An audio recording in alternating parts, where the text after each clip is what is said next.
friend, and welcome to Strange New Borgcast 3.4 with Anne-Marie and Peter. Hello! Tonight we're covering a space adventure hour, but... Previously on Star Trek Strange New Worlds. We covered last week's shuttle to Ken Bates. Ken Forey. Oh, that's it, Ken Forey, yeah. Perry pointed out that Una's hair may have been bun down, if you remember it was looking very shocking. It was very odd. Because of the zero-G scenes. Oh, okay. Because obviously that's very hard to achieve, the look of their hair floating, so if it's all bun down, you don't expect it to float.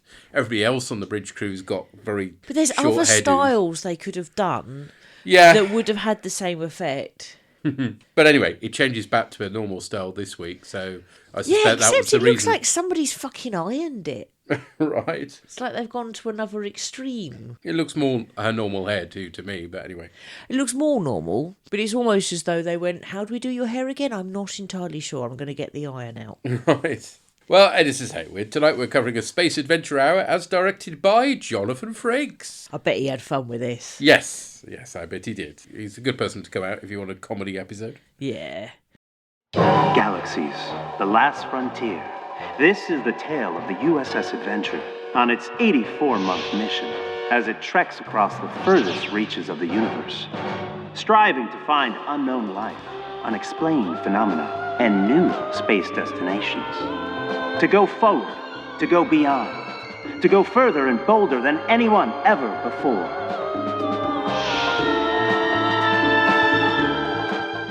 So there's a glittery, very obvious 60s TV show with Chapel. The Last Frontier. Yes, with Chapel wearing a very revealing costume. And this isn't Chapel, of course. But No, but... Oh, it's complicated. Yeah. So I'm sticking with character names, all right? The problem is that they're also... Some Yeah, of the characters... bear with me. Okay. I have my own system that enabled me to make sense. Okay. I look forward to hearing it. Right. So, Chapel, who we later find out is playing a different character, is wearing a very revealing costume. And then you have Kirk, who is very clearly playing Shatner. Yes, well, it's Paul Wesley, magnificently channeling the Shat. Oh, I love it. As He's got Maxwell this. Saint. He's got this line. But Captain, we're outside of regulation space. Don't lecture me on jurisdiction, Lieutenant. I wrote the book on space jurisdiction. And I am known for my diction. Yeah. It's brilliant. I love his acting. It's fantastic. Whereas Jess Bush, for it is she, is playing Adelaide Shaw, which possibly is a reference to her Aussie roots. She speaks in an Australian I did natural wonder if Aussie she was accent. Australian. Yeah. Yeah. We get Melissa Navia as Lee Woods. Is that the DeForest Kelly? Forest Woods? Oh, yes, could be. Could be, yeah. And we've got some of the original series bridge sounds in the mix. It's not purely that. No, but it yeah. is. Proper. My notes say proper TOS noises. I mean, the control panels are just ridiculously over the top. So they're pretty much Teletubby land, aren't Yeah. they? They're not really Yeah. original series. But there are bits and pieces. It is like there's bits of moulding on the wall. Yeah. Like they did in the original series. I just love those little touches. But it's not meant to be the original series, clearly. It's an OTT version of the original series. Yeah. But it just goes to show Paul Wesley can do the shat. Yep, he can. He's very good at it. Now, there's a very bad alien in terms of it's somebody in a not bad costume but holding up two eyes on sticks. Who is playing that? Okay, this is Zipnop the Agonian. Yes. As played by Kira Goloyan, who was last seen as the Adosian bartender in Wedding Bells Blues. Oh, okay. So the poor thing, we've not seen her out of makeup, I don't think, yet, but there we go. And I thought that was, although I can see that it looks like the one in the opening Corbomite sequence. manoeuvre type, yes. But it also made me think very much of Doctor Who. To an extent as well, Yeah. Alpha Centauri-like. Yes, yeah. So and I love their daft pastiche intro. Yes, the same font, of course, which is nice. But also a very familiar theme tune. It's Yeah. obviously a riff on the tune, and yes, it's called The Last Frontier. Then in normal Trek world, you've got Larn, who's doing a log, and the ship is passing through a belt. They're going to see a neutron star, but she's got a mission to test. This is the first time that the holodeck is going to be tested. Yeah. And so Pike says, test is like him being a test pilot. She needs to push this as hard as she can. Push it good. Then she goes to see Spock, who's dancing, because he started doing that instead of calisthenics. Yeah, she just walks into his room. Yeah. There's no knock. There's no doo-doo. You know, she just walks straight in. Bizarre. Well, maybe he forgot to lock the door and it's just open. That was embarrassing, isn't it? Yeah, what if he was having a wank? Yeah, exactly. Anyway, she's wearing a monitor, and apparently it's for the holodeck to get a sense of who she is and understand her. And for the characters, they have to use the patterns of the crew, which is why I said Chapel was playing this person, and because it's their images, but their it isn't images, Chapel their holiday to any patterns. degree. No, but it doesn't make in universe to say Jess Bush. It doesn't make sense because La'an doesn't know who Jess Bush is, does she? So that's why I'm saying Chapel is playing this and whatever. Except the characters have names, so you could use those. I didn't actually catch all of the names, though. Okay. And I'll get to my list in a minute. We haven't got there yet. And then you can fill in the blanks for me, okay? And she decides La'an decides that she's going to have an adventure based on the Amelia Moon novels. And all of this reminded me very much of whatever the one it's called, where it's make a holodeck novel that Data can't do. Because so there are elements of Elementary Dear Data. That's the very first one I was thinking of in particular. Particularly the idea that it's creating an opponent that is, a real challenge. Yes. Also, of course, there are elements of Dixon Hill in this in a big way as well. So you start with Uhura. Now, I got this character's name, Joni. All right, yes. Something. Yeah. So Joni Gloss. Right. Is the talent agent. Yeah. And she's the one who's supposedly called Amelia Moon in a panic because there's someone dead and she needs it all sorting out before the gossip papers get hold of this. Did you catch the name of the dead person? Tony Hart. Yes, I know. Poor Morph. That's a tragedy. For non-UK listeners or UK listeners that are not quite as ancient as we are, Tony Hart used to do a kids' TV programme with a plasticine character called Morph. Yes. And it was all about art. And he was an incredibly talented artist. He was amazing, yes. And he's one of the few kids' TV people from the 70s that hasn't been disgraced. So good news, everybody. Yes. Now, did you see who plays the body? No, that wasn't anybody significant, I don't think. Okay, fair enough. So here we go. This is my list that I've attempted to make, and there's lots of blanks. Yep. So you're going to have to help me.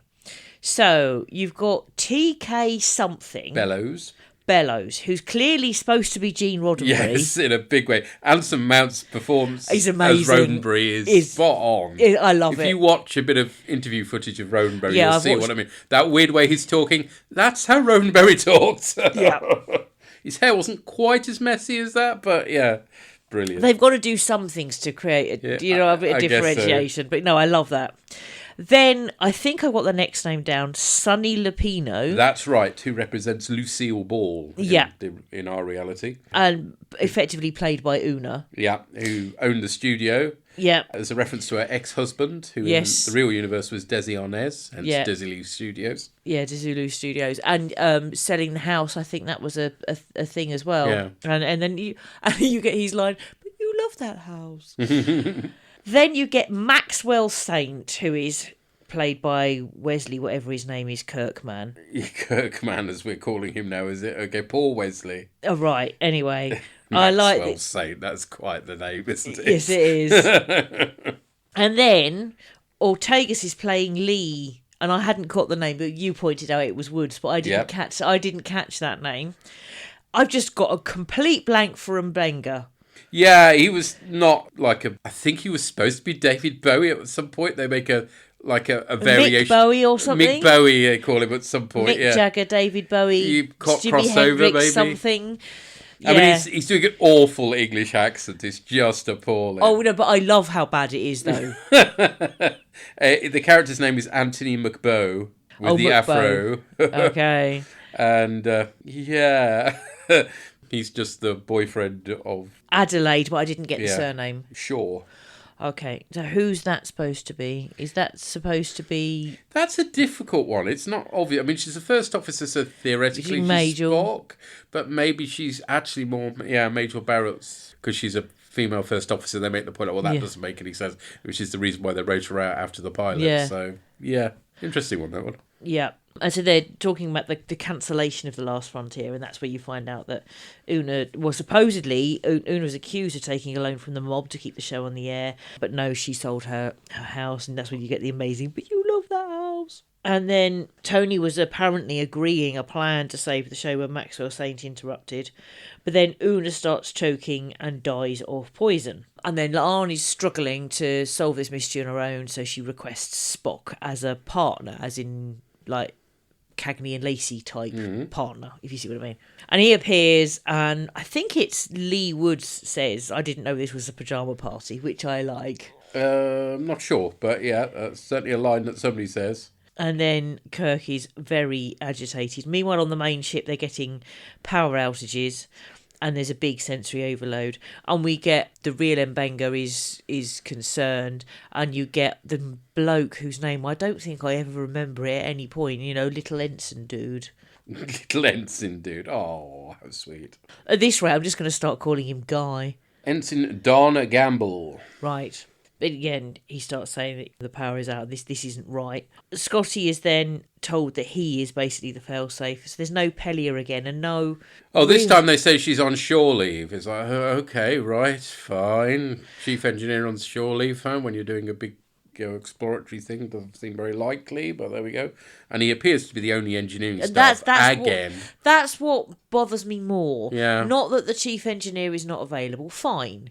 I mean, even in the original series, Scotty had other engineers exactly. he was ordering around. There's usually a couple of them, wasn't there? So that's what bothers me. It's not so much that Pellier isn't there. It's that it's implied that because Pellier isn't there aren't any other engineers. Yeah, it's bizarre, isn't it? Really odd. Really weird. We are talking to the Shat. Maxwell Saint. Right. And he was having an affair with the secretary. And they had an argument because Tony Hart was also having an affair with the same secretary.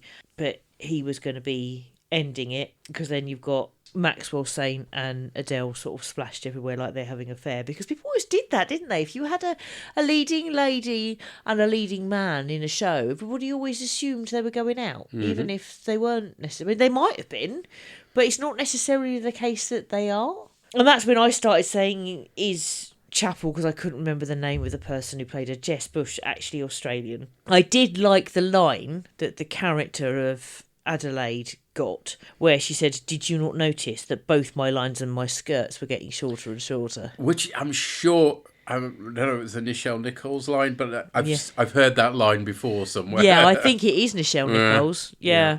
And then I've just got a note about Mbenga's accent.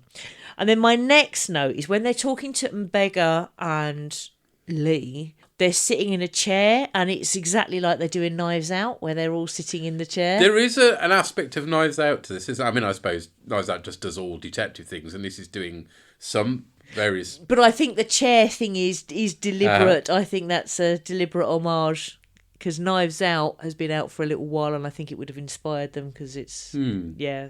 And so Lee was writing a Western set in the Dakotas. Does that got any significance for anything? Just back in those days, as in the days of the original series, Westerns were still very common. So, and in fact, Star Trek, of course, was sold on the basis that it was Wagon Train in space. Yeah. But Gene Roddenberry, because I can never remember his name, he's like, oh, is she writing another one, is she? He's just not bothered by the fact it's not revealing or whatever. And then I think we go to an ad break, because my brain's leaking out my ears at this point. Yeah, it is a bit complicated to talk about, isn't it? Various bits and pieces from the first half. You didn't mention Amelia's costume. I think is lovely. It's got a touch of the Mrs. Columbo about it. Yeah. At one point, Spock says Sir Arthur Conan Doyle being his ancestor. That's a Star Trek 6 line as well. Which, I never struck me before actually is a possibility. I always thought that was just a joke on Spock's part. But no, of course, he is half human. So it is possible. Going way back, possible that Arthur Conan Doyle could have been a relative. Yep. Oh, at one point, Joni Gloss gets called by La'an William Morris, who was a Hollywood talent agency. That's what I had to look that up. At one point, Woods says, I'm an actor, not a doctor, right? Which is obviously a variation. Yes. And I do like where they're filming this as well. It's obviously an actual location they're doing this in, and it gives it a degree of reality that it wouldn't necessarily have otherwise. I think that's quite nice. It does, but it makes me think, not only is that like Knives Out, which is all filmed in a house, but it also makes me think very much of your Poirot, your Miss Marple. Exactly. Do you know what I mean? It is. There, yeah. That is the vibe. Cool. Well, let's have an appropriate advert, shall we?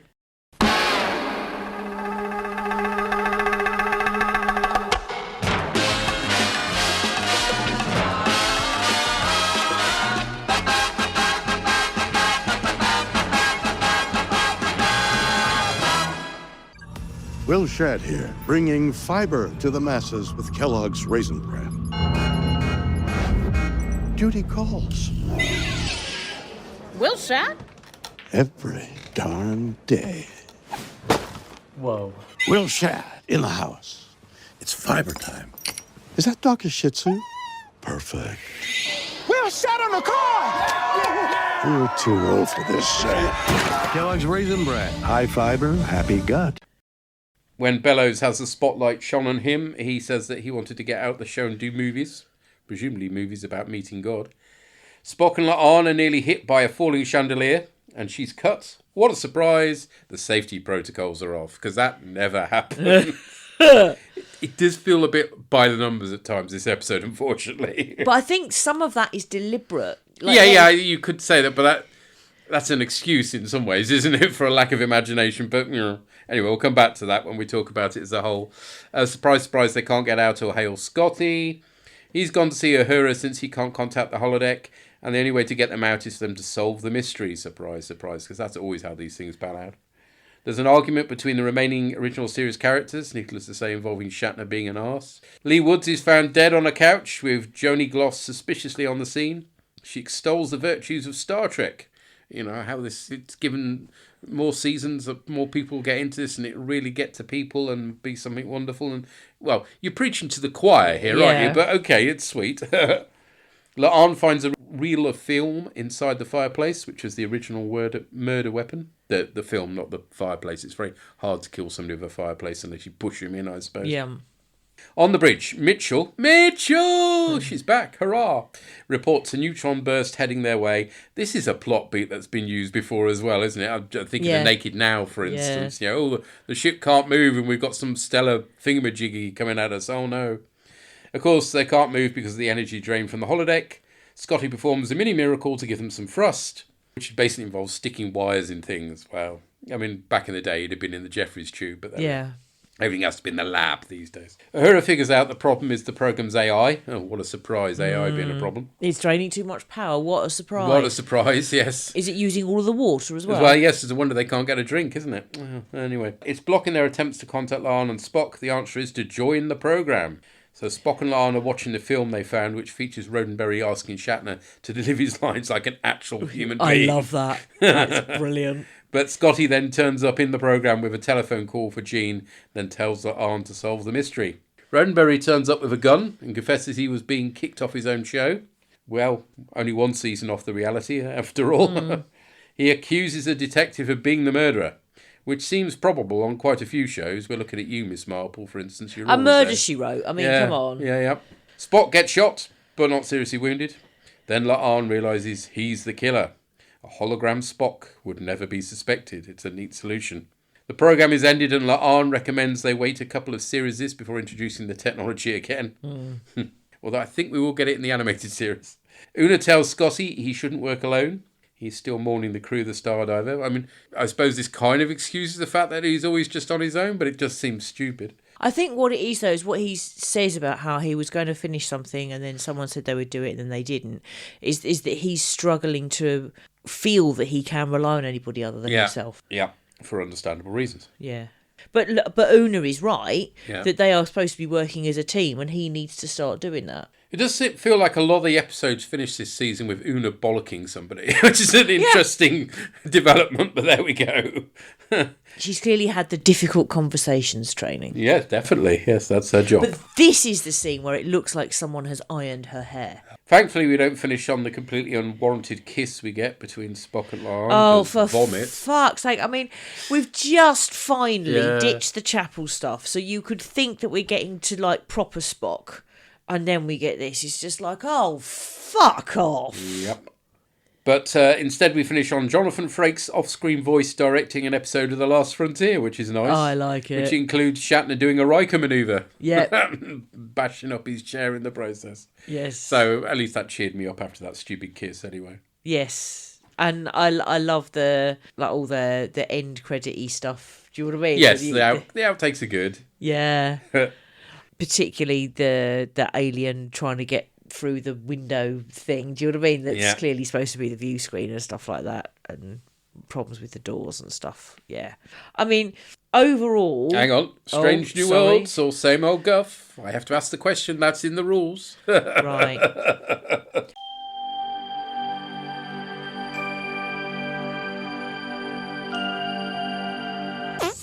Well, for me, this is neither. Yeah. Because it's not a new world. No.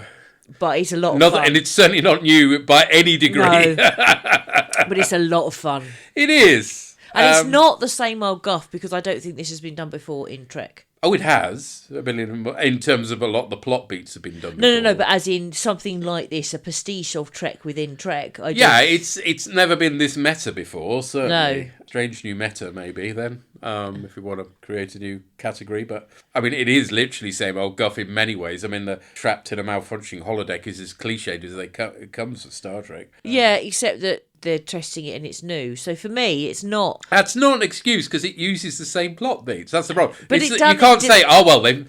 in series, they've never done this before. They've never been trapped in a holodeck before. They've never had the safeties off before. Because we have seen this plot so many times. Yeah, but that's the whole point. It's a pastiche, isn't it? But when does a pastiche become lazy? And it's also, don't forget, the whole thing about having to use the characters of the pattern buffer. That comes from our man Bashir from Deep Space Nine. Yeah, it couldn't be more derivative if it tried. No, it's not derivative. It is literally derivative. I mean, it can still be derivative and entertaining, and for me, it is just about entertaining enough. But there are times when I go, really? We're going down this old road I think again? it's deliberate piss take, all of it. It could be. But it doesn't make it any think less about Hot Fuzz. Slightly irksome. Everything that Hot Fuzz does, almost every single scene, if you watch the commentary on the DVD, is lifted from another action film somewhere else or a cop film somewhere else, almost everything, and done as a piss take all the way through, and it's deliberate. And this is Strange New World's equivalent of Hot Fuzz. Yeah, but Hot Fuzz was a one-off film. This is an episode of a series that's been running 50 odd years. Yeah, but it was Hot Fuzz. I know it was referencing certain films, but I've never seen those films. A whole load of films. You'll have seen quite a lot of them. Actually, I've not seen a single one. Actually, I completely rely on them telling me what film they. You have seen Bad Boys 2 because we've watched it together. Bad Boys 2? No, I've not seen Bad Boys 2. Yes, you have. I have not seen Bad Boys. I think I might have seen Bad Boys 1. No, and we watched 2 as well because it was the one that Hot Fuzz did. Oh. And then sort of action films where they do the whole particular sound effect on, usually it's the guy loading up his tools, but it's some of the stuff is just, and this is turning into a Hot Fuzz podcast, but some of the stuff is just Edgar Wright stuff. Yeah. The jump cuts and all that. I mean, that's just his shtick. But it works for me in a way that in some ways this doesn't, because, as I say, it's the fact that it's eating itself. It's doing its own... Pop will eat itself. Yes, it is. It's Star Trek doing Star Trek rather than, Hot Fuzz was taking a load of cliches from US stuff but putting it in a UK context and making it twice as ridiculous as a result. I mean, that's the joy of Hot Fuzz, because it's like, it's a buddy cop movie, but we're putting it in the UK, not in just the UK, but one of the most rural bits of the UK ever. Whereas this is just Trek, in a way, just Trek eating stuff. I think what works for me is the piss takes of the characters are so spot on. Yeah. Particularly the Shatner and the Roddenberry. That is just lovely. And that saves it for me. But a lot of the time I'm losing interest with the detective stuff just because it's like, oh, yeah, stuck in a holodeck. What a surprise. Yeah, but being stuck in a holodeck is how you get the scenario to work. I know, but ultimately, if this was Babylon 5, I would be saying this was Flan, basically. But we don't have that category here, so I don't know what we go with. So, for me, it's neither, and I wouldn't describe it as Flan either. As I said, this is Star Trek Does Hot Fuzz. This is its own thing. I don't know, call it Galaxy Quest maybe, I don't know. But because this is what it, in a way, it has the most parallels to. Because Galaxy Quest is a movie that is taking the piss out of Star Trek, isn't it? It is. But it changes things enough to get away with it. Yes, but... whereas this is Star Trek doing Star Trek. That's the weird thing. Yeah, but it is, well, but not just Star Trek. It's also referencing Hollywood and other stuff. And it's doing it tongue-in-cheek. All of the cliches are planned. They are deliberate. I'm not saying they're not deliberate. It's a question of, does it work as an entertaining 50 minutes of television as a result? I would say it's a fine line that it's... I would say it does if you're a fan of Trek. I am not... It'll be interesting to see what our feedbackers make of this, but I am not sure that it works if you don't know. Blimey, no. And considering arguably one of the reasons why Strange New World exists is... Well, I suppose that's not true, is it? Because it does rely a lot on your knowledge of the original series, doesn't it? And Pike and all that stuff. So maybe except not. Except it's done it itself, hasn't it? In within Discovery. I guess this isn't the series for introducing new people to Trek. No. I guess that's Academy, isn't it? So although that Deep Space Nine episode is going to lose a load of people, but anyway, that's another issue. Yeah. I mean, you can watch this and be new to Trek because the Pike stuff is explained within itself in season 1, and this was a season spin-off of Discovery. I just think that this defies the categories we have. I think that's deliberate. For me, it's great fun and I love it, but I would not be at all surprised if somebody who isn't getting the references just thinks it's a pile of shit. I think it's one of those things that works really well if you're a Trek fan. I don't think it's got much to offer you if you're not one. Oh, definitely not. But I do know plenty of Trek fans that really don't like this as well, so that's not necessarily a hard Yeah, but it might be because they like Shatner. Don't think so. Well, as we'll find out, I think. Yeah. There's also the issue, which is something that Puri brought up previously, that when you've only got 10 episodes and you've already had Wedding Bells Blues, which was very broad comedy, and then you've got this, which is even broader comedy, it's like, does it make sense to have... I think with that length of season, really, one would probably be about the right amount. I would argue that this deserves its place, and it's Wedding Bell Blues that doesn't. I would as well, personally, because there are more irksome issues for me around Wedding Bell Blues. Definitely. I mean, the fact that it doesn't really take off until a third of the way through is a real problem with that one. So I enjoy this more, but I can see why people wouldn't, and I do think there's an element of... Really, maybe it's either very clever or very lazy, and I'm not too sure which. I don't think it's lazy. I think it's trying to be clever. Whether you think it pulls it off or not is another matter. I don't think it's lazy. I think all of the references or all of the shtick is. I think the whole lot is deliberate. Sometimes it makes me laugh out loud. Sometimes it makes me giggle. I watched the entire thing with a grin on my face, apart from fucking Spock kissing fucking Arn, which made me want to punch people. Yeah. For me, that ruined what was otherwise a really enjoyable episode. What I enjoyed this a lot more the first time I saw it, because that cold open was like, how are you going to turn this into an episode of Strange New World? This is, Paul, what's his face, performance really made me laugh at Shatner. Yeah. And B, it's like, well, where do you go from here?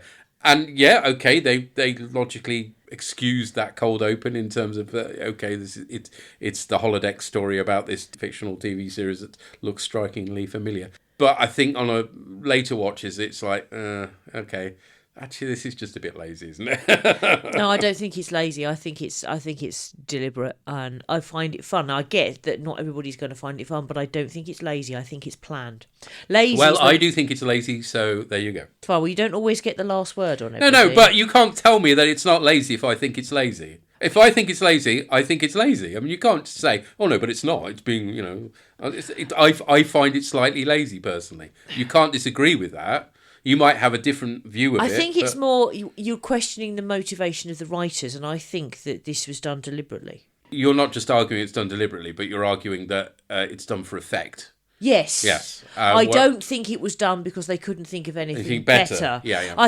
Where I do think that you are falling into that category is quite possibly the Laan Spock kiss bollocks. I don't. They're just in That's many ways. awful. I just trying to pretend that didn't happen. Okay, but I think in order not to really want to kick this episode, because the rest of it is in some ways so different to that. Yeah. I didn't need. Oh, yeah. Yeah, let's I know. not go there.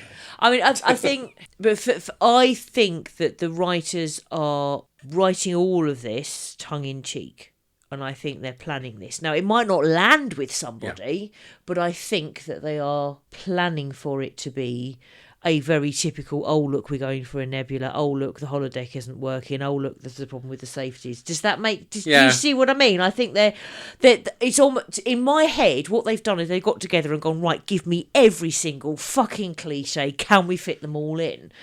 That's how I see them writing this episode. Mm-hmm. Is it being done deliberately and for effect? But again, is that clever or is it lazy? I'm not sure. But anyway. Maybe the brief is lazy.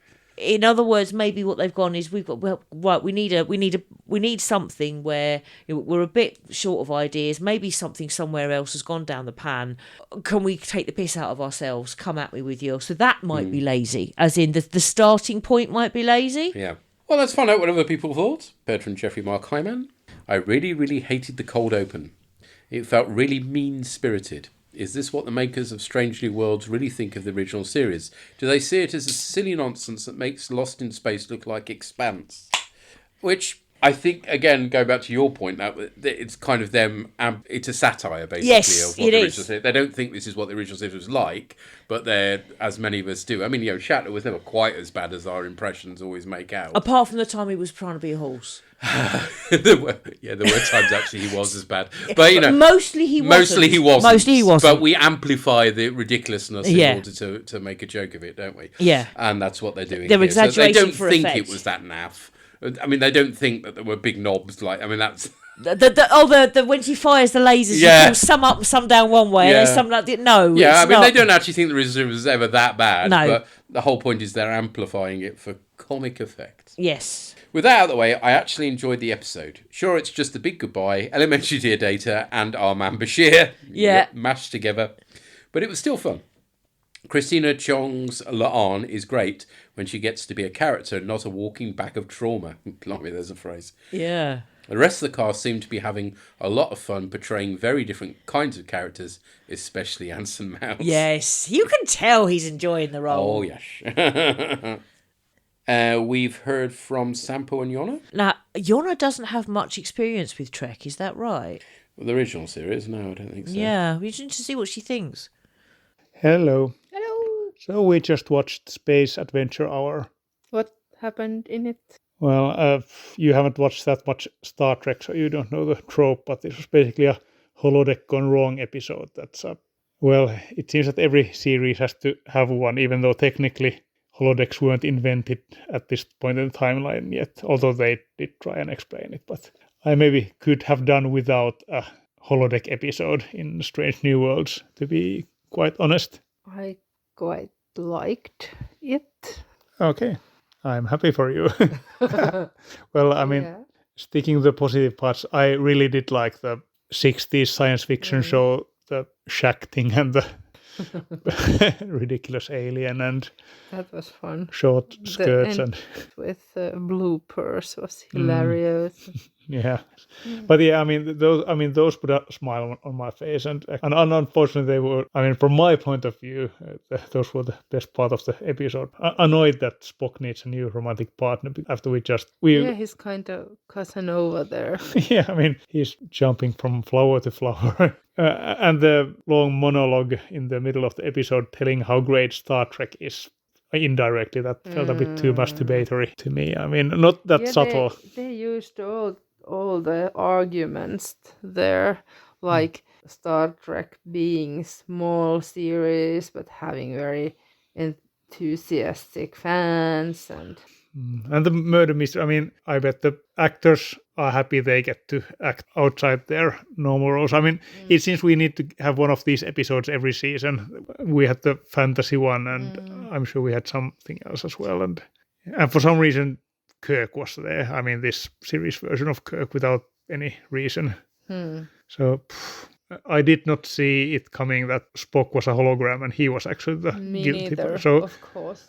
yeah, so it was that was a good twist. I do have to give it that, but I just find the whole thing sort of meh and not engaging. Okay, I mean, Uhura and Scotty, I like their little tete-a-tete, but again, I mean, why was Pelia even introduced into the show if she's always somewhere? Now she's on shore leave. But, yeah. I didn't even realize, but yeah. Yeah, I mean, it was an offhand comment. They just said that Pelia's on shore leave, so Scotty is doing this.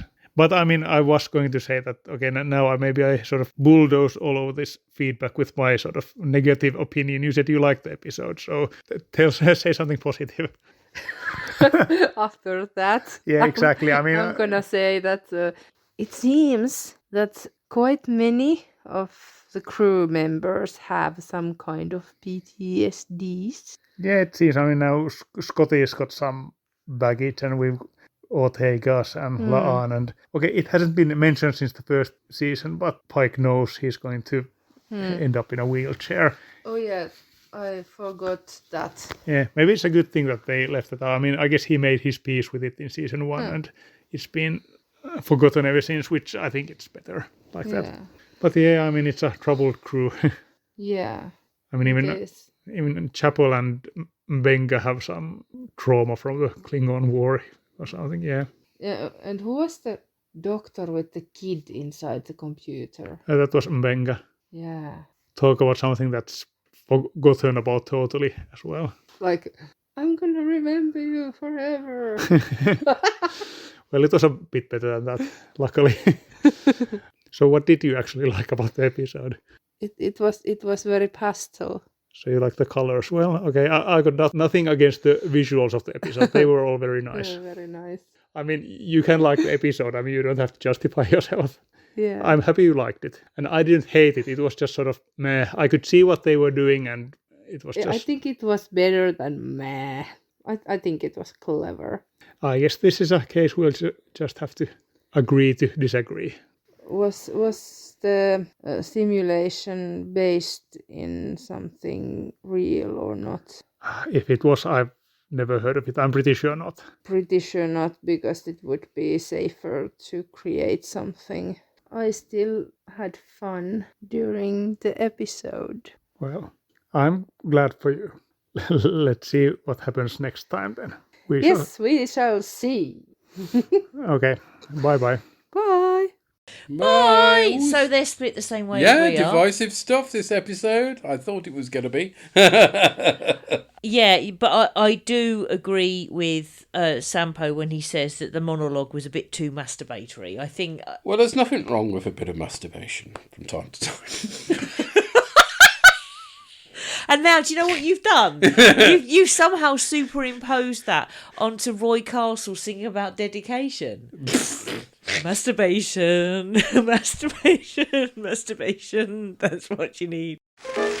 Dedication, dedication, dedication. That's what you need if you want to be the best, if you want to beat the rest. Dedication. You've got to beat what now? And that's for Morris Mucksquerter. Well, we don't want to go there.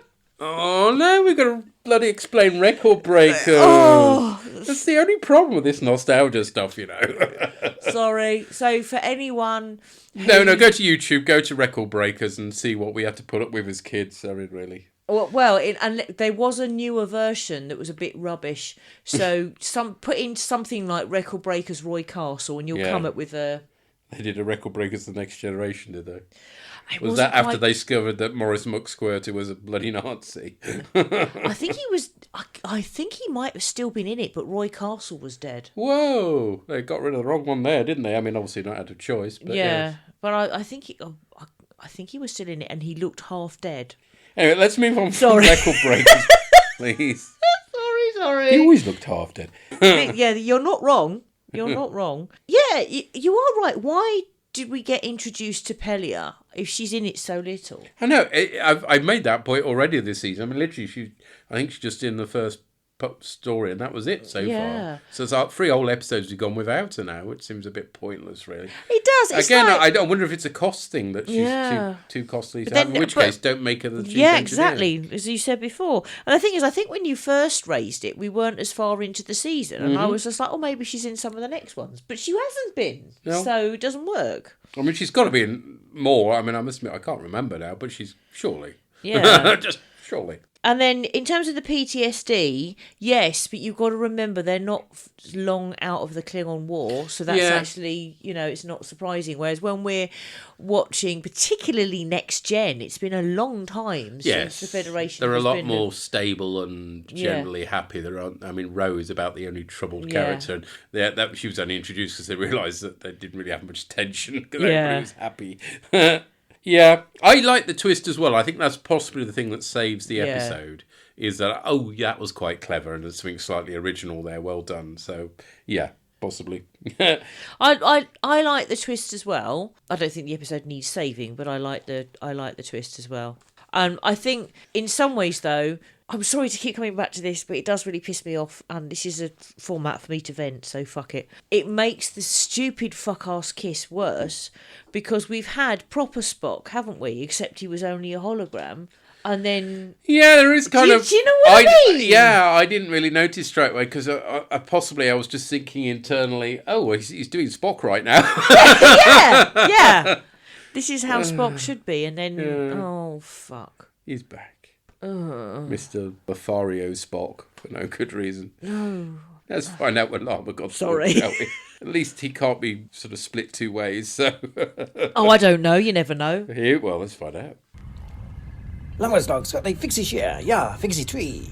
And now it's time for the gallery. Now, it's going to be very easy to attack this episode of Strange New Worlds, so I will. This is an episode that really begs the question of why bother? So much of this has been done before. Where, indeed, is the new in Strange New Worlds? We're not even Strange New Worlds here. They visit a star, not a new world, and we see holodecks, which we've seen before, or we'll see again. I mean, if you're going to go timey-wimey about it. Now, I don't have a problem in universe, as it were, because although we haven't covered that episode in the animated series just yet, holodecks, or something like holodeck, does do indeed feature in the original Star Trek. And at least at the end of the episode, they say they're not advising at the present time to have them installed aboard starships or anything, so it doesn't contradict anything that we learn in the Next Generation. They needed a Galaxy-class starship with a sufficient amount of both power and computational power to be able to run one. I mean, that makes a lot of sense. That's fine. It's fine. I know a problem with that at all. The problem is, it just doesn't tell us anything new or different or interesting, so I just don't know why they bother doing it. We've seen so many of these things before. We've seen the murder mystery detective story being played out on holodeck. We've seen someone trapped on a holodeck. We've seen someone accidentally give the computer the wrong prompt to create something that challenges them, their real world person, and not just a character in the story. So it's been done before. All of this has been done before. This episode does absolutely nothing new. You could forgive it, perhaps, if it told you something new about the characters, but it doesn't. It only features one character. It features Lan, and where we get to the end of the episode is just, not particularly interesting either. You could argue that it's along the same vein as, and I've mentioned this before already for this season, the episode where everybody found themselves playing fantasy characters, and that episode had to come up with a completely different explanation for it. This episode, it's just holodeck, which makes it even lazier, really. At least the original series had parallel Earths, divergent timelines, and all of that. This is just, we're just going to do it in the computer. And really, it just doesn't work. Again, as I said, the problem was with the wedding episode. It's probably because this episode doesn't really feature a straight man as such. Here we've got Lan playing as the character, so you don't have someone being trapped in a simulation or something where they're basically taking the part of the viewer, the outsider in the story. No, she's just part of it as well. And I think really the cast and crew just had too much fun and fell too much in love with the idea of doing the strange romps, like that fantasy episode from season 1, that this is what they want to do now, as opposed to just making Star Trek. So I'm just not really keen on it. I want to like the 60s science fiction pastiche that they do with that whole TV show that they're making, but I just can't, because it's not particularly funny, and it's also really very cruel. What they're doing with that show is that they're taking the piss out of Star Trek, and sure, you can do that, but it seems very unwise to be doing that in a show that's supposed to be honouring Star Trek. More than any other series, Strange New Worlds really should be honouring the original series. Yes, I know we've had shows like Lower Decks, which does take a piss out of a lot of the core concepts of Star Trek, but it does so lovingly, and it comes back to the core ethos of Star Trek. This does nothing with it, it just pokes fun in the most blatantly obvious way. That's the more obvious targets of the franchise. Paul Wesley's take on Kirk is particularly really bad. I mean, one thing about this episode that would have been great is that this is yet another Kirk that isn't actually Kirk, which was a bit of a running theme for the first 3 or 4 of his appearances. But unfortunately, we also had too much of real, actual Kirk in Strange New Worlds Season 2, so yeah, I'm not letting them get away with this one. But yeah, Paul Wesley is clearly doing a take on William Shatner, which, again, being in the universe, being in the same universe as Kirk, is just unkind and the wrong thing to do, and I think it was a massive acting mistake, and not least because Wesley doesn't have anywhere near the charisma of either William Shatner or even Chris Pine as Kirk. If he could show that he was better, then sure, he can mock the old way of acting all he likes, but for right now it just seems undeservedly arrogant, and he really needs to wind his fucking neck in. Likewise, Anson Mount's take on Roddenberry. I don't have particularly much love for Gene Roddenberry as a person. He did a few awful things, and questionable, and Star Trek kind of exists as it does in a lot of cases despite him, instead of because of him. But nevertheless, the attacking of his character in here, showing him as being quite the loser, and I know it's not actually Gene Roddenberry in the episode, but it is Gene Roddenberry with all the serial numbers filed off. It just seems, again, unkind and particularly unfair to the show's actual creator. It's just really rubs me out the wrong way, and I just don't like it. Yeah, we do get a nice speech from the holodeck Not Uhura about equality and all of that, and why representation matters, which, I'm not saying is a bad thing, but it's also a bit too on the nose and is really at odds with the rest of the story, and it's also not said by the real character, so it just makes it all seem a bit out of place. It's like they realised at the last moment they were indeed being far too unkind, far too cruel, and they decided they needed to balance it out, and it's just clumsy. It just doesn't work. So yeah, I'm just really, really not in favour of the way they've done this story. Not only have they done something that's old and tired, but they've also done something in the most cruel and unkind possible way, and it's really not very tasteful. I'm not a fan of it. And of course we get the ending with Spock and Lan, which, sure, fine. I guess actors have had a bit of chemistry, we've seen them together in the past, but do we really need another coupling? And also, as I've said before, Strange New Worlds is really, really forcing a lot of heteronormativity onto the series, and here we're just pairing everybody up in straight pairings. There are some readings of Lan from previous episodes, or previous seasons more like it, that suggest maybe she's not completely straight, but yeah, everybody could be forced into a straight relationship, so yeah, not as keen on this one as you might think I might have been. The only thing I will say is that, for balance, Jo actually liked this one, which was a surprise. At least she liked it the first time watching it, but then again, that's mostly because she hadn't seen a lot of Star Trek, and so the whole idea of the holodeck, all these tropes, were completely new to her, so maybe it'll resonate better with first-time viewers or newcomers to Star Trek, and maybe it'll go down better with them. I don't know, but it just didn't do it for me. But given that then, I think it's fairly safe to say that I will of course be interested to find out what everyone else made of this. I hope everybody else isn't treading the paths of things that we've done better in the past. And until next time, glory to you and your cast.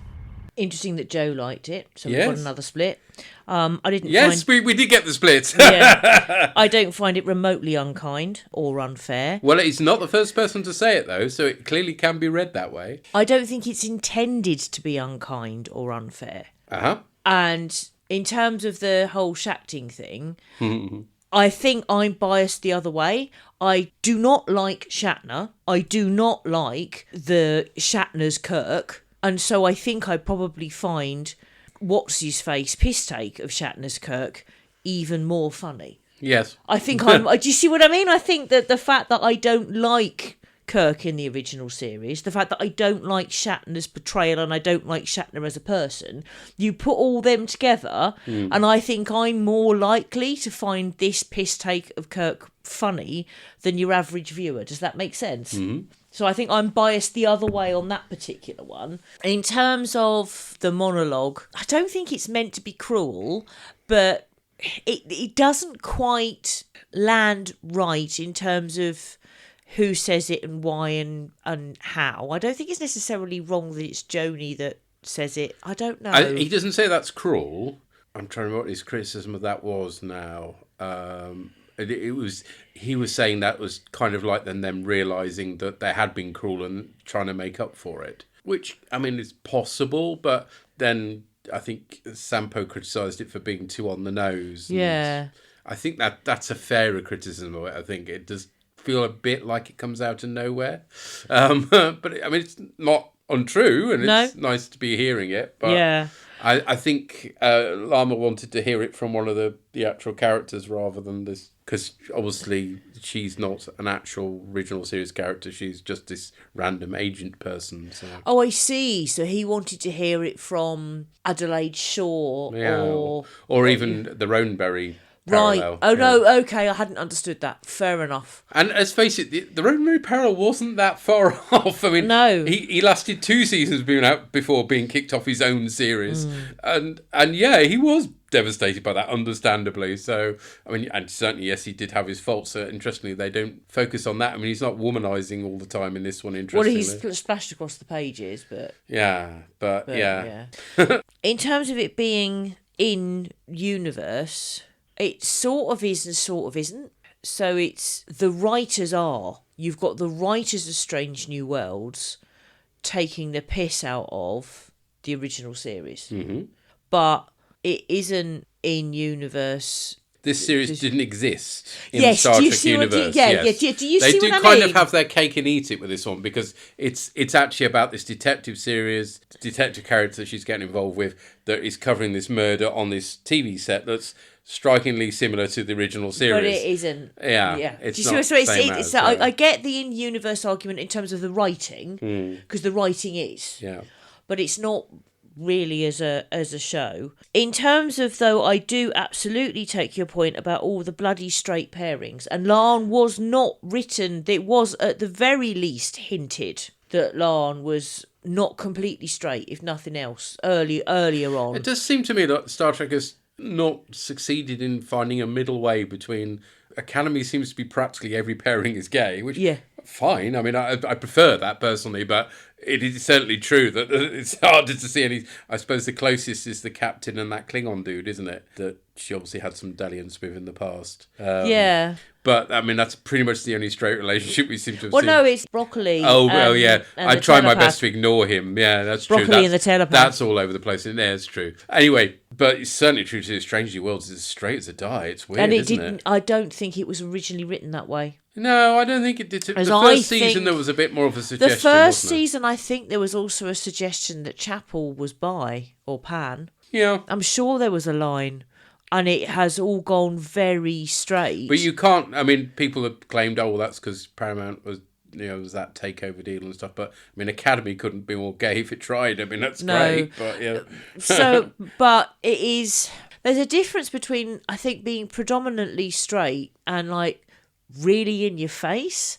And this feels like they're making straight relationships where there should be just a platonic one. Do you see what I mean? Well, I mean, the obvious example is Spock, who shouldn't be having a relationship with anybody by, virtue of his character. I mean, it's just madness, and yet he's the one who seems to be working his way through all the female members of the I know, group. it's just not...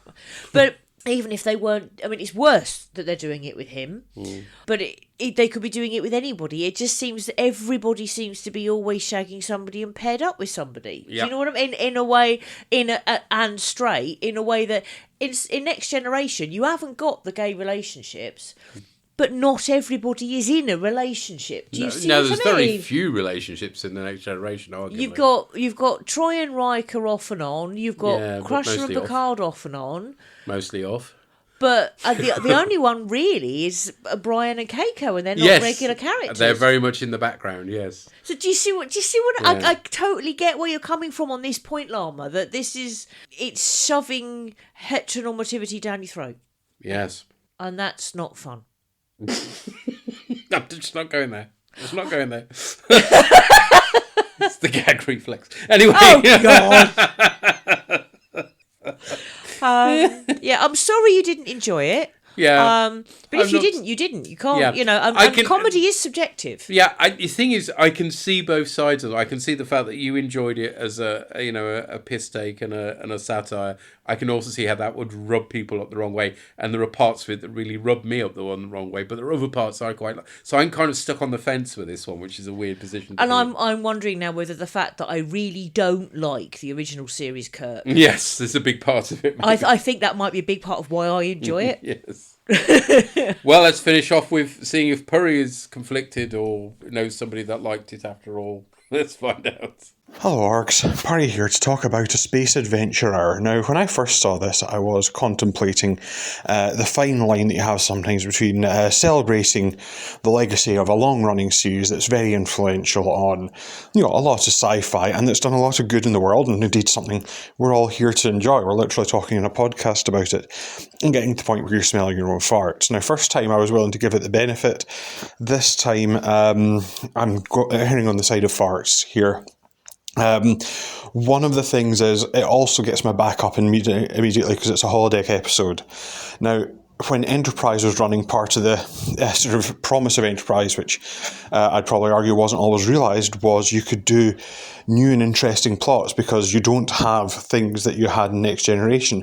And it was all a sign that the writers were running out of ideas when they dipped into the old Next Generation well. And Enterprise, it was things like, oh, do a Borg episode, people like the Borg, or throw in the Ferengi. And you also then have to kind of turn somersaults to try and explain why we've not seen these things since. And that's roughly what we get here with a holodeck, or a prototype holodeck, that causes some peril. And indeed, we get a little bit of Scotty plot about how he still has trouble working in a team at the moment. And I like some development to get Scotty to where he is. I've actually got no objections to that bit, even though it's kind of very much the B plot. And there is a bit of a kind of, He-Man lesson of the day at the end. But yes, the actual adventure. Now, I like the side of Lan we get. Not as keen on the Lan Spock, but Spock's, boy, he's getting about a bit. But I like the side of Lan where we get to see her enthuse. She's not the sort of very serious, icy person. You get to see her enjoy herself, and that's always fun. And I like everyone having a go at sending up a bit of Star Trek and sort of playing different characters. We've got a TV sci-fi show where you've got someone who definitely isn't Gene Roddenberry, and someone who definitely isn't Lucille Ball, someone who definitely isn't Shatner. Although it's quite nice that they gave our Kirk actor the opportunity to do the Shatner bit, which he's been steadfastly avoiding doing for most of the series. And the stuff where they actually make the Adventurer is actually a lot of fun. The sort of wobbly set and the weird alien, and the outtakes bit at the end I had a lot of fun with. And doing the whole thing, the opening titles of the show, those are nice touches. I think Uhura's character, I can't remember the characters in them's name, Uhura's character doing the thing about how important Star Trek is a bit of a, steady on guys. You're kind of laying it on a bit thick there. Which is a shame, because like a murder mystery, but with the Star Trek cast, but not the, as in the cast of characters who made Star Trek, is quite an interesting concept, and indeed sort of gender flipping McCoy, and allowing Jess Bush to use her accent, and allowing Babs to do a very weird Englishy accent was maybe not the best, but I liked it. The mystery itself's quite fun, although it falls into all the holodeck tropes, and I think it's where it's weakest is the holodeck's going wrong, and I like all holodeck episodes, right? So the safety protocols would not make it past any safety inspections. That's Tesla levels of, Tesla self-driving car levels of, I could just put it out and see what's going on. But so we get, oh no, the safeties aren't working, and we can't get out for reasons, and we can't just switch it off for also reasons. And this is kind of the weakness. It's having to do all the stuff that, makes us mock holodeck episodes when they came up in TNG and Voyager, and it's kind of falling into all the same traps.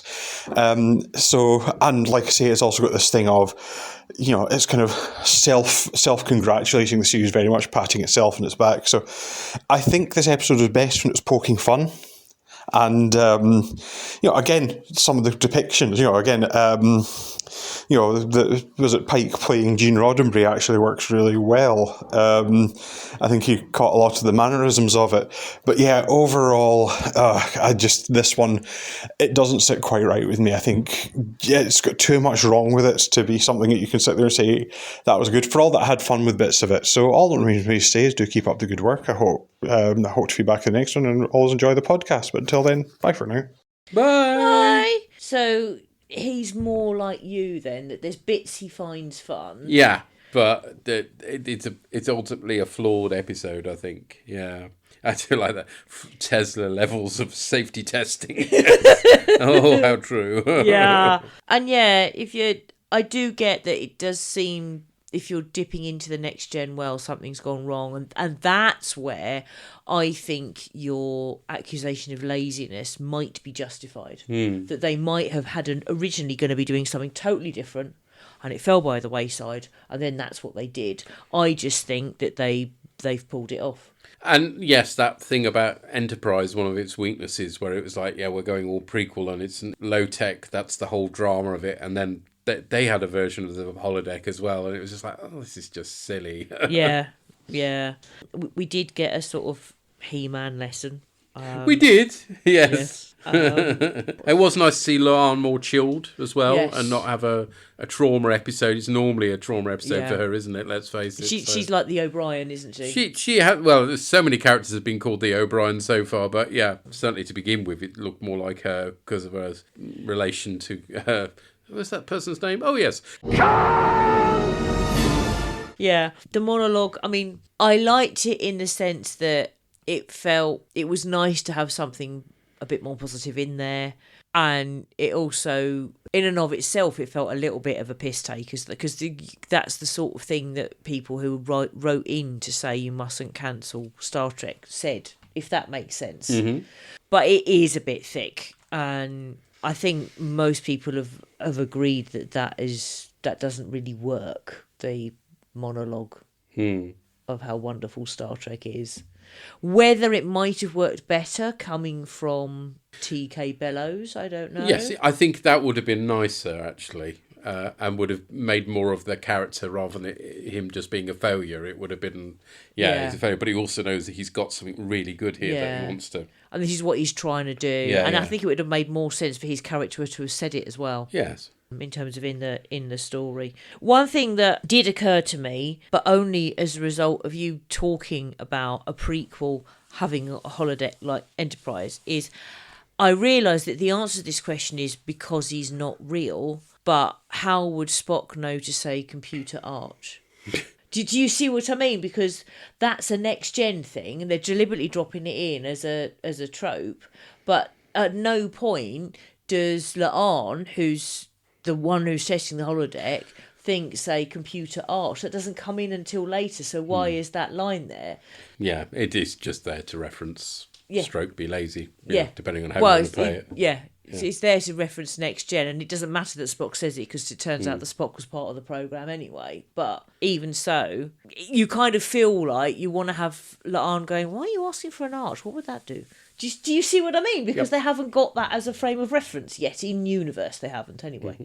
But yeah, mixed feedback. Yes, very mixed bag on this one. And I was kind of expecting that, to be honest, because I'd seen a bit of a reaction to it when it came out. So, yeah. Okay. But yeah, I suspect that my hatred of William Shatner and Shacting is one of the reasons why I like this so much, if I'm being honest. Well, next time we'll be covering on the 12th, Through the Lens of Time. Can't remember that at all. And next week on the 5th, we'll be covering Babylon 5's A Voice in the Wilderness Part 1. But now, it's time for some of that Starfleet Academy thing. Are we doing that, are we? We are.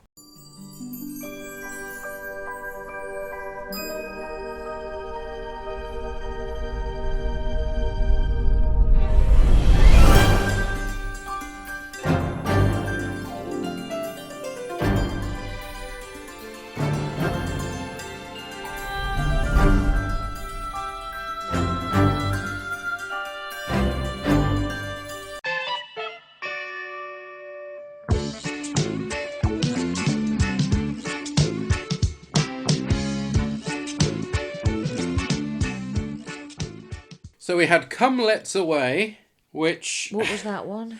Well, that was the dark one. With an interesting new enemy. Oh, the ones that phasey people. Yes. And also brought back the guy from the pilot that was going to be the big bad, but hadn't turned up again since this one. Yeah. I mean, the pre-teaser stuff was completely unwatchable, if you remember. But yet more bloody... Broccoli and telepath, guy and, but I thought the rest of the story was decent enough. It was quite dark, but I didn't have a problem with that. I know a lot of people did. But, stuff happens, which is more than you can say for Cosine. What was it called that? Can't remember. Cosine. I don't know. No, that's because that's what that culture calls the best man. Oh, right. Yeah, well, that was such a weird episode because that kind of felt like the B plot in an episode that didn't have an A plot. Because there's just lots of people sitting around doing feck all. It's possibly the most boring episode of Trek after Shades of Grey. I didn't find it a good episode, don't get me wrong, but I didn't find it as boring as you did. And I think it's because we got to see why Jock Arseface has been a Jock Arseface, and you also got to... Oh, I mean, there's two Jocks is the problem here, but you're talking about the Jock who's the one from that other culture. Yeah. Yeah. So the guy who's the groom. Yeah. You get to understand why he's behaved that way, in that he has come from a culture that's very much about duty and responsibility, and he takes that seriously. And you find out that him going to Starfleet was him getting to have his freedom for a bit before he took that responsibility But yeah, if your freedom on. means behaving like an utter arse, I'm afraid I don't have any sympathy for you whatsoever. No, but it's... I see it as more, there is I don't know if it's actually true, but there is a, shall we say, folk belief, at least in this country, that amongst the worst behaved children are the children of teachers, police officers. And clergy. Right. And that's where I was coming from with this. That he's got all this expectation on him, and so he's got this freedom. He's gone to Starfleet, so he's... My problem with it was that, apart from the fact that, as I say, it should have been the A plot rather than the B plot to an A plot that wasn't there, was that it was like, it seemed to be hinging on, oh no, he might be leaving the academy and doing this thing. And it's like, we've only known him for 4 episodes. Why should we care? And not only that, he's been an arse in most of them. Those 4 episodes as well. So why doesn't he just leave? Isn't that good? Yeah, exactly. It was like, and I just where's the jeopardy here? There isn't. Though the jeopardy was, I was genuinely worried that Peckham Klingon was stuck. No, he was good in this. That was the up part. Was he was quite entertaining to watch. I mean, he always is. But yeah, there was barely any of the holographic character who had her own adventure that we didn't get to see, which was very annoying. Yeah. Sam. Yeah. And then the other plot was the rubbish one about Genesis not knowing if she should really do the thing or something, and then there was experiments. That was just that I didn't have any time for. But I did have some time for the Jock dude and Peckham Klingon, just not as much as it was given it. So it was like, I didn't hate it as much as you did, and there were some scenes towards the end where he finally says, where she says, "Oh, you know." I didn't hate it. I was completely unmoved. You were bored. Well, I wasn't totally. I was unmoved by the broccoli plot. We saw far too much of him topless again. I wasn't moved. This is them having their revenge for all the bloody T'Pol stuff in Enterprise. I think so. Are we going to see him rubbing gel in? That's yes, going to be that'll the thing. be the next episode. Yeah. So, but I did find aspects of the Peckham Klingon cosine, whatever, that space jock plot aspects moving. And also I felt that he was hard done by as well, because she's like, "Oh, I've moved it forward and I didn't tell you," and then she's like, "Oh, but you should have said." It's like, no, you didn't give him a chance, Bint. So I found that bit moving, but I think I found a quarter of the episode interesting. Do you know what I mean? Yeah, so it was dull, mostly. I didn't hate it as much as you. I wasn't as unmoved as you, but I am not for a moment saying it was a good episode. Yeah, which kind of leaves us with, I think so far, 1 really good episode, 2 okay episodes, and the rest bloody annoying, which makes it very hard to call whether we're going to cover in this or not. I would say there've been 2 that I've really enjoyed. I really enjoyed the Klingon one as well as the... Yeah, it was all right. You know, you didn't, but in terms of me, there've been 2 I've really enjoyed. There've been a few that I've enjoyed enough. And the problem is the bad ones are so bad. Yes, that's the problem. So we are, again, it's all in the balance. We'll let you know once we've got our way through this series. I believe we have Tilly next. So. Woo. I think I've enjoyed this more than you have. Oh, yeah. I think that's probably true, my dear. But I think where we haven't liked something, we have been very much on the same page. Yes. It's just that you've been more that I haven't liked, yes. Or you've been bored where I haven't. Yeah. Do you know what I mean? Well, if there's been something that we've been really against, we've both been on the same page as how much we hate it. If that what makes really sense. amazes me is just how good that Sam episode was in comparison. I mean, basically there's that, and then there's a long gap before the other stuff that's all right. So yeah, it's an interesting one. I literally kind of want to cover it just because of the Sam episode, but the rest is so average to appalling that it's kind of a hard call to make. Whereas I think we agree that the Sam episode is the best one, but there are more than I like that you don't. But the bad ones are awful, and that is still part of the problem for me. Yeah, is that when they're bad, they're shocking. Do you know what I mean? They're not just a little bit boring. Yeah. Oh well, we'll keep you updated. Yeah, we still don't know. Sorry. Until the next time we're talking your ears about this series, we don't know whether we like or not. Take care. Cheery. Bye. Bye.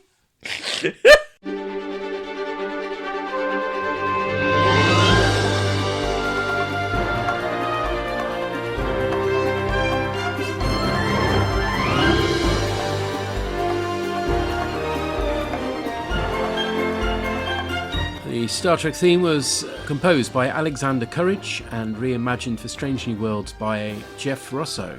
Any music used in this podcast is for illustrative purposes only, and no copyright infringement is intended. Find our website at borgcast.libsyn.com. We have a Facebook group which you're welcome to join. Send emails or MP3s to borgcast@gmail.com.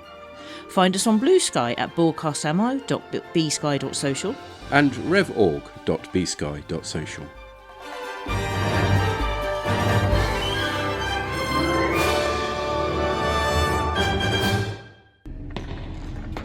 Shut it down!